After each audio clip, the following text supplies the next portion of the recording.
Okay, so I just recorded this and it was 30 minutes, so I'm gonna try to take a little bit less time and hopefully get this done in like 10, like 5. So yeah, my life.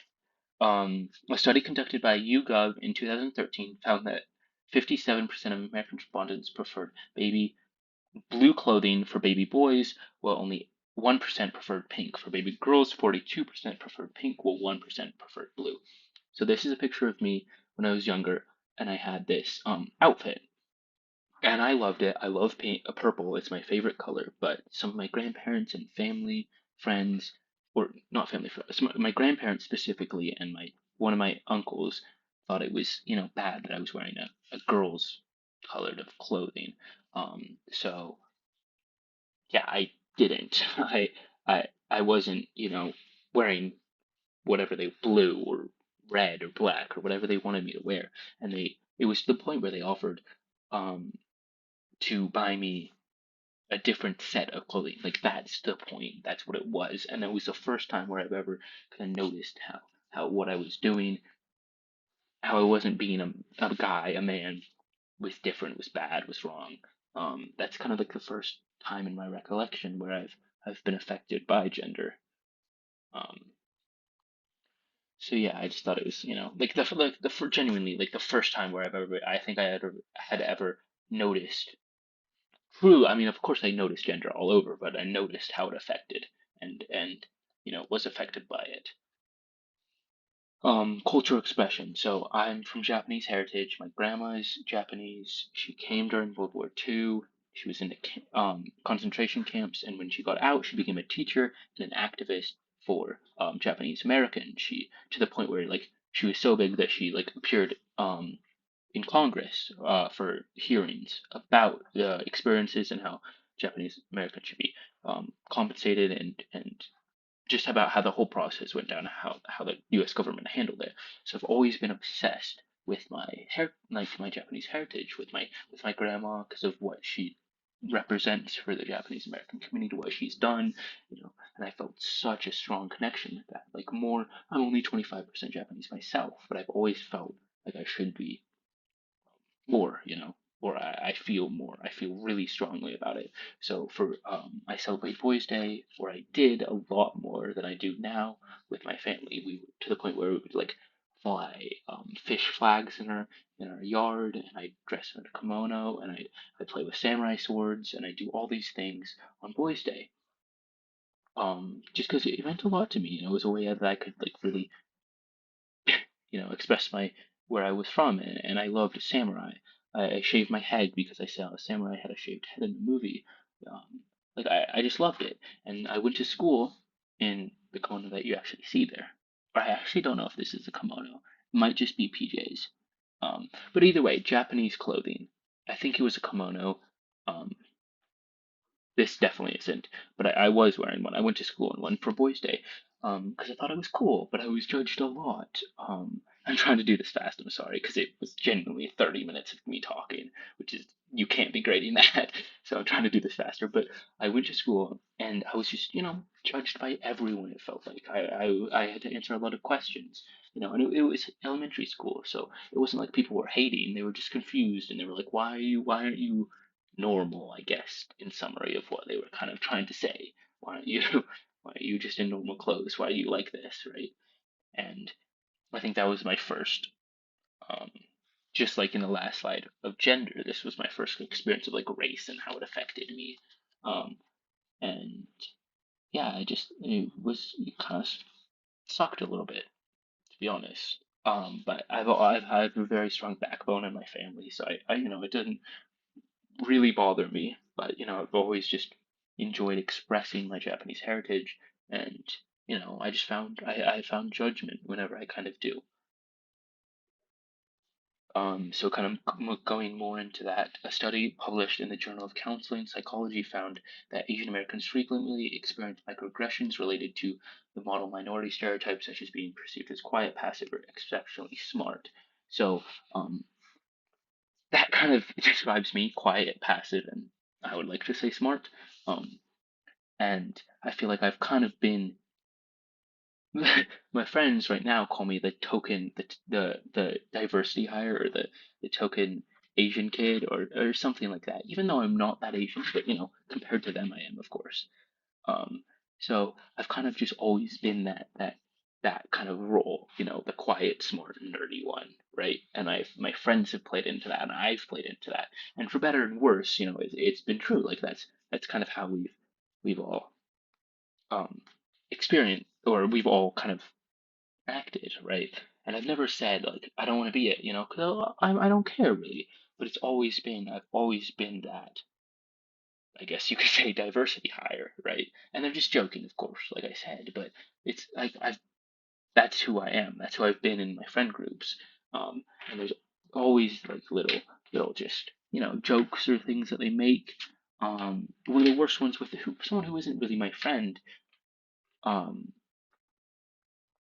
just taught. My middle name is Hiroshi, and they um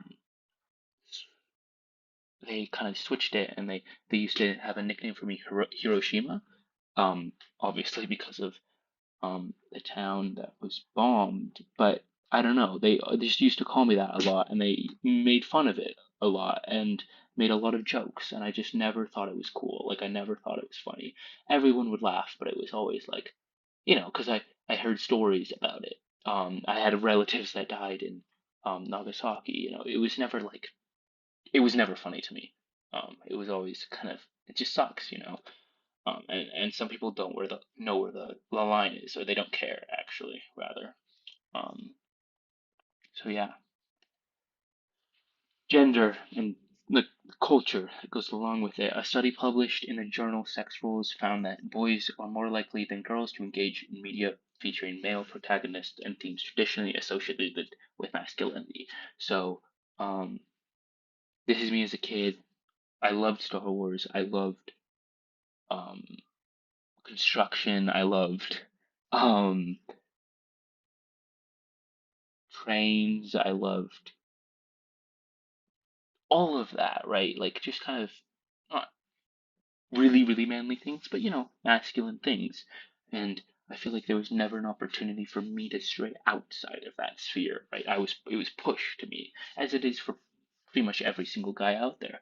But I was kind of pushed into it. I fell in love with it, of course, but there was never like, oh yeah, go play with the princesses, of course, go do that, go do this, right? It was always like, go play with the Legos and the Batman action figure and things like that, right? And so that's kind of how I grew up.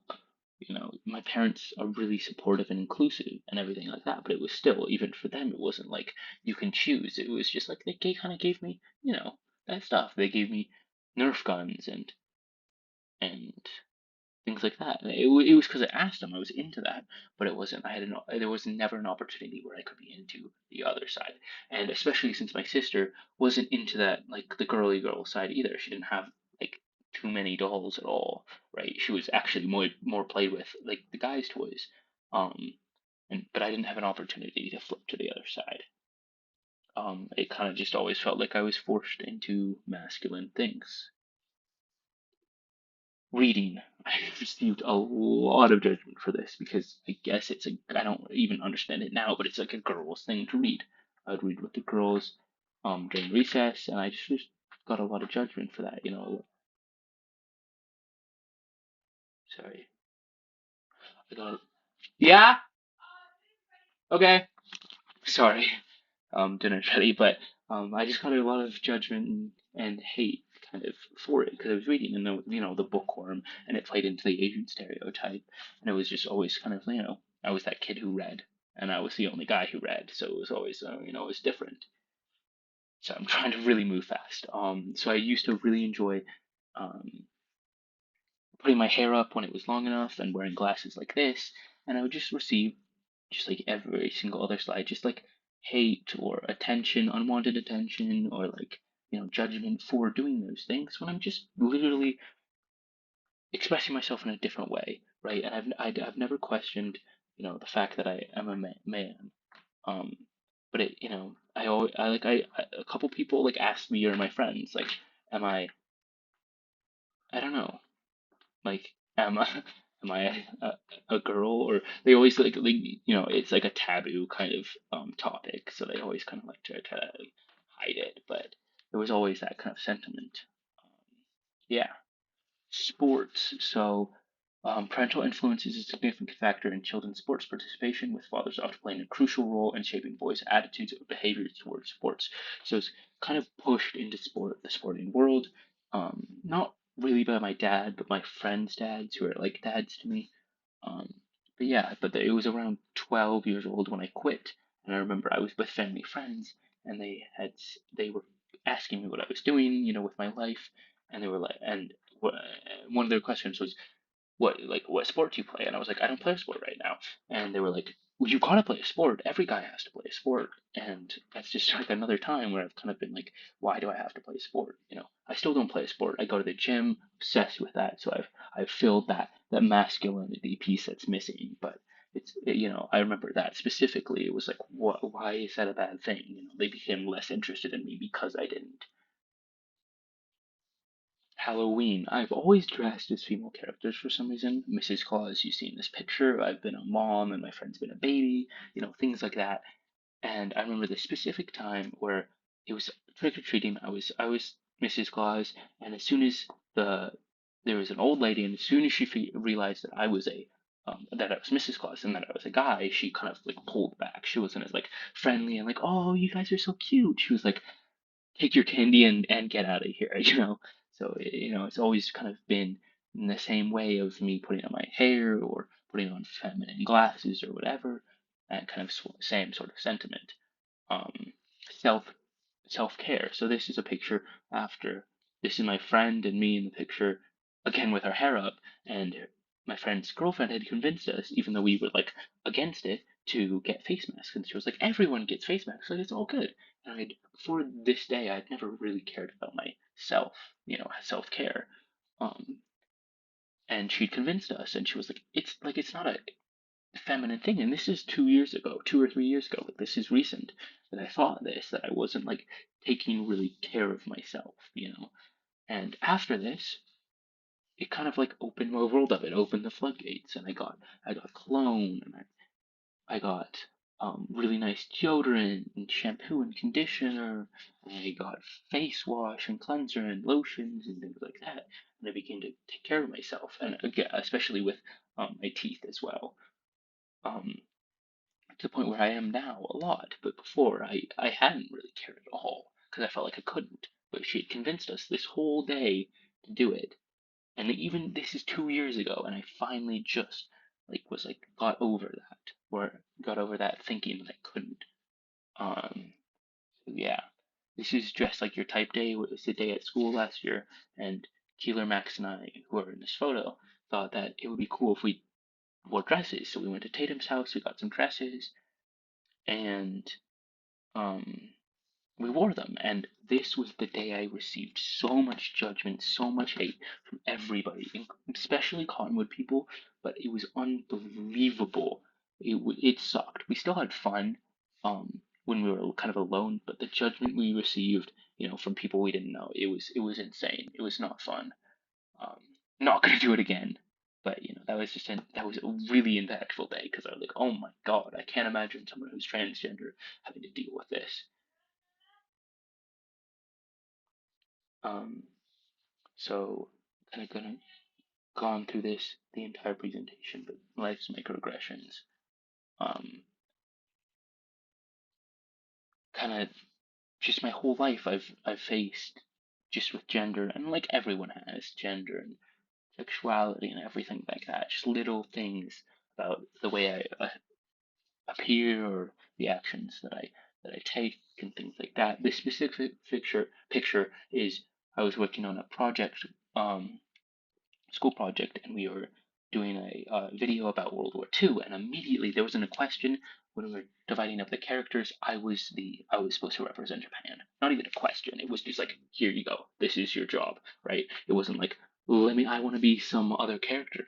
You're Japan because you're Japanese, right? And that's just another time I've like kind of noticed that kind of playing out. Um, So yeah, that is my presentation. I didn't really know where to go or how much information like research to put in, so this is kind of I feel like this is a good balance. But yeah, I just want to say how much I appreciate your class and you. It was like the class was just,